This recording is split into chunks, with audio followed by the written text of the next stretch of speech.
Hi, I'm Bill O'Reilly reporting tonight from Los Angeles. Thank you for watching us. The Factor's coverage of the presidential election. That is the subject of this evening's Talking Points memo. People are coming up to me here in Southern California asking, who do I think will win the Republican nomination? There is incredible interest in this election process. Everybody's talking about it. I always say the same thing. I don't know who's going to win. I don't support any candidate publicly, and I don't root for anyone. Sometimes people are disappointed when they hear that. But I can't possibly cover the election in a fair way if I'm rooting for somebody. It's my job to ask the toughest questions I can to all the candidates. Also my mandate to tell you the truth about each person who wants power over you. And I think I do that using facts and clarity. Today there is new polling. I'm just going to summarize it for you. Nationally, Donald Trump is a big lead in the Republican sweepstakes, about 41% according to CNN.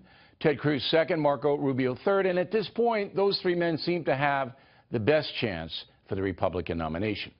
In Iowa, it's a brawl between Trump and Cruz. Anything could happen there. New Hampshire, Trump is likely to win easily.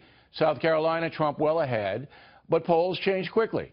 For example, in Iowa, about 33% of the voters still say they could change their minds on Monday. That's a big number. On the other side, Hillary Clinton will defeat Bernie Sanders unless she's indicted in the email deal. Sanders competing well in Iowa and New Hampshire, but has little chance in the larger states. He's simply too far left for even many Democrats. The American media covering the race the way it always does, chaotically. On talk radio, you have rooting. Nothing wrong with that. Radio people are not reporters. They build their ratings on a particular point of view. TV, as always, leans left, except for Fox News, which gives conservatives a voice to be fair and balanced. However, at FNC, I don't see any pattern of support for anybody. It's all over the place. On the internet, there's rank deception, and you should understand how bad the situation is. Let me give you an example. Politico.com heavily covering the election. Recent article by somebody named Jack Schaefer, total distortion. He writes, quote, if Trump were a cable news show, he'd be a less articulate version of the O'Reilly Factor, which channels many of the same century-old media currents Trump exploits. Not sure what century-old media currents is, but I am certain it's a cheap shot.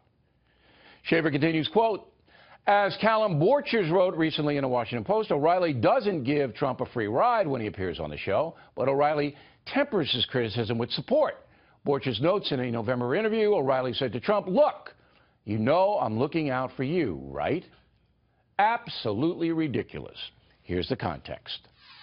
You know I'm looking out for you, right? You know that? Yeah, I'm looking out for you. I look out for every honest politician. I don't care what party they're in.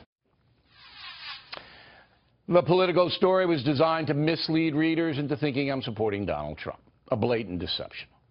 This is the problem with American journalism today. There are no standards anymore. Each individual outlet does pretty much what it wants with little accountability. That makes it harder for you, the honest voter, to decide who is really looking out for you. And that's the memo.